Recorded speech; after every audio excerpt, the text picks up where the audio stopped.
Hi guys, Righteous Raymond here, author of Gaslit, Escaping the Narcissist Pit.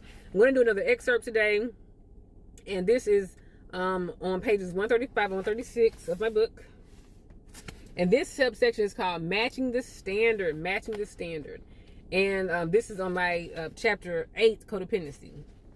So this subsection, this excerpt starts with the quote, "Some people don't even realize this is their last year knowing me." Some people don't even realize this is their last year knowing me. So this subsection, Matching the Standard, talks about how sometimes you have to make some they seem kind of like harsh, kind of extreme. Like, is it that serious? Do you have to cut them off? Do you really have to like distance yourself from them? Do you really block their number? Do you really have to block them on Facebook? And this is going to tell you all why in some cases you do have to end the relationship or the friendship in a harsh kind of a way. And sometimes it has to be permanent. So I'm going to read you all this subsection and explain to you all why. So, chapter 135, I will give you a personal example of this. After doing some codependency recovery in a support group, I realized that I had to cut off a few close friends. In parentheses, if I reconnect with them, it would have to be after I am more emotionally healed, with better boundaries and a readiness for honest dialogue. So if I do reconnect with these people that I cut off, it'll have to be after I am more emotionally healed, therapy, counseling, prayer, healing, reading self-help books. If I have better boundaries, like able to say no more, able to say stop more, able to say I'm not comfortable with that a little more, and then a readiness for honest dialogue. So I have to be able to talk to them about some stuff that they did that hurt me, like, hey, got to talk about some real stuff. So I can reconnect with these people if these things are in place. In parentheses. They did not have a desire to hurt me or hinder my recovery, but they still did. They didn't even try, they just did it. They knew what I was in recovery for codependency, but they still did. They still managed to trigger me and reopen my wounds caused by my narcissist. It was not as if they woke up each morning intending to hurt me. Like, today I'm going to sabotage Missy's codependency recovery. It was not like they did it intentionally, but their lack of self-awareness, immaturity, and past trauma seemed to make it natural for them to do and say things that re-injured my injuries that I was desperately trying to heal. They were not all bad people. They were just not good for my recovery. So you will meet people sometimes, you already know people. They're not trying to sabotage your recovery. They're not trying to make you open your heart back up to narcissists. They're not trying to sabotage your codependency recovery. They just don't know any better. They're just being themselves, and who they are is a bad standard. So again, this subsection is called Matching the Standard. So when you are leaving a narcissist, you have to first set a standard. Like, okay, I'm not going to tolerate this kind of behavior from now on. My dates can only be this late before I, have no further date. You can only say this many curse words to me. You can only borrow this much money from me and not pay me back before I cut you off. Like, you have to have a standard. And so what happens is we set up a standard that cuts the narcissist off. If we find that we have friends and family members and co-workers and church members and neighbors who are not intentionally hurting you like the narcissist is, but just being who they are as being immature, a lack of self-awareness, they kind of don't match the standard either. So again, they're not narcissists, they're not gaslighters, they're just not aware, and the standard that's set for narcissists, they can't meet the standard either. So that's what we're talking about. Okay, now we're on page 136. It was the small things they would do, like make plans with me and continuously not follow through without calling. Or they would show up late, hours late. I had somebody show up 2 hours late for a photo shoot. Good friend of mine. It was in taking advantage of my kindness and trying to get over on me, but always calling when they wanted something cheap, free or cheap. I was wanting a free photo shoot. I was wanting a rise and nope, don't pay no gas money. Those sorts of things reinforce how the narcissist made me feel unimportant. One friend would disregard my boundaries and wishes by trying for hours to convince me to do things that I told him I did not want to do. Another friend knew that I had strong spiritual convictions against certain activities, but she would sneakily try to get me to do certain activities anyway. Again, both of them are good, nice people. Would give you the shirt off their back, but they were just not healthy for my recovery. They were not good for my boundaries, my boundary setting. This was similar to how my narcissist disregarded my boundaries and requests. I actually really enjoyed spending time with them and talking on the phone with them, sometimes for several hours a week. These two people I'm talking about in particular, in this example. I would not say that they were terribly toxic even.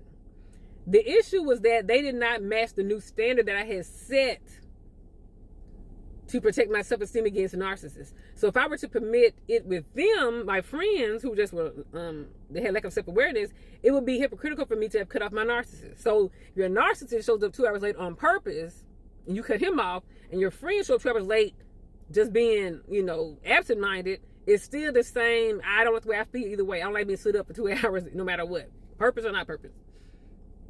Again, it did not matter to me if they were good or bad. If the friend is good and the narcissist is bad, it don't matter.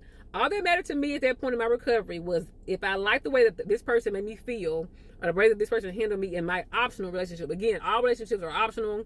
You gotta go to work. You can't, help those. Your family, you don't pick your family. God picks your family. But because of friendships and like dating, those are optional. So I'm like, do I really need this optional friendship that make me feel like crap all the time? Because I already had very low self-esteem and had poor boundaries, the last thing I needed was for close friends to serve as daily reminders that my time, energy, resources, opinions, and the boundaries did not matter. It was not so much that they did it on purpose to hurt me, as it was the fact that this behavior, page 137, was their default and was therefore bound to continue due to their lack of awareness. So it's like, I didn't do it on purpose. I know you did, but that you lack such self-awareness, it's kind of problematic for me. It might seem harsh for cutting off friends for that, but I had to be decisive because being that I was new to codependency recovery. I compared it to a recovering alcoholic going to the extreme by cutting out all alcohol consumption and avoiding bars and parties altogether. Although it might seem drastic to people without a drinking problem, only the recovering alcoholics know how their drinking got them a DUI and almost cost them their marriage. His friends may not have to know, his friends don't have to know all the details. And they may feel that the alcoholic friend is being, unnecessarily, harsh. Like, you're doing too much. You don't take all that. They think that your alcoholic friend is avoiding you and not going to your parties and not going to your receptions.